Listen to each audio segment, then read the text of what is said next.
Friends, अगर आप class 11th 10th या फिर 12th के स्टूडेंट हैं तो ये खबर आपके लिए बहुत ज़्यादा मायने रखती है।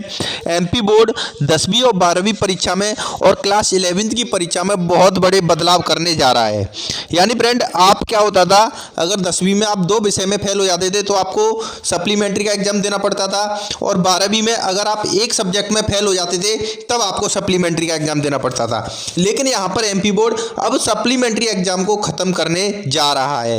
इसकी जगह पर क्या आने वाला है, जैसे मान लीजिए आपने बोर्ड एग्जाम दे दिए, ठीक है, आप किसी 2 सब्जेक्ट या 3 सब्जेक्ट में फेल हो गए, या आपने जो पेपर दिया बोर्ड एग्जाम में आपके मान लीजिए 50% नंबर ही आए, तो आपको क्या करना होगा, आपको इसके 3 महीने के बाद एमपी बोर्ड द्वारा से एक और परीक्षा कंडक्ट कराएगा।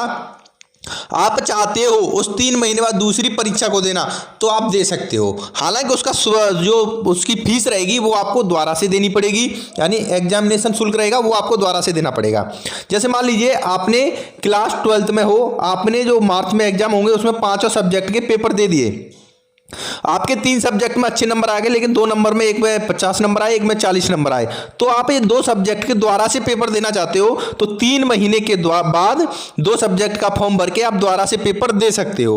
उन पेपरों में, इन दोनों सब्जेक्ट में आपके जिस भी सब्जेक्ट में ज़्यादा नंबर आएंगे वो नंबर आपकी फाइनल मार्कशीट में जोड़ दिए जाएंगे। तो ये एक बहुत अच्छा कदम एमपी बोर्ड के द्वारा उठाया जा रहा है। और फ्रेंड, यहाँ पर एक और बड़ी अपडेट आई हुई है।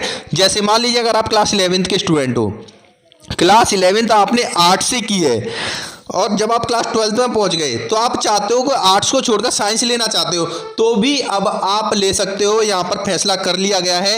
यहाँ पर देखिए नीचे क्लियर कट लिखा हुआ है, अगर 12वीं में कोई विद्यार्थी 11वीं से हटकर दूसरा विषय बदलकर पढ़ाई कर परीक्षा देना चाहे तो दे सकता है। कोई आर्ट्स का विद्यार्थी विज्ञान लेकर 12वीं में पढ़ना चाहे या परीक्षा देना चाहे तो फ्रेंड दे सकता है। वही बात करें सप्लीमेंट्री की, तो अब आपकी जो मार्कशीट आएगी, फाइनल मार्कशीट, उस पर सप्लीमेंट्री लिखा हुआ नहीं आएगा। यानी जो 2020-21 की परीक्षाएं होंगी उनकी मार्कशीट पर कोई भी सप्लीमेंट्री लिखा हुआ नहीं आएगा। जैसे कोई छात्र अगर फेल हो जाता था तो उस सब्जेक्ट में उसका स्टार लगा हुआ आता था, तो अब वो स्टार भी लगा हुआ नहीं आएगा।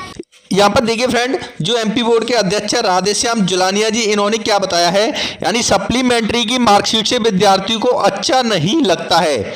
अब मार्कशीट पर जिस महीने में परीक्षा होगी उसका उल्लेख रहेगा। यानी जो छात्र मार्च में पेपर देंगे तो उनकी मार्कशीट पर मार्च का महीना लिखा हुआ आएगा, और जो छात्र इसके 3 महीने बाद वाले एग्जाम में बैठेंगे उनकी मार्कशीट पर उस वाले महीने का उल्लेख रहेगा, लेकिन यहाँ पर सप्लीमेंट्री लिखा हुआ नहीं आएगा।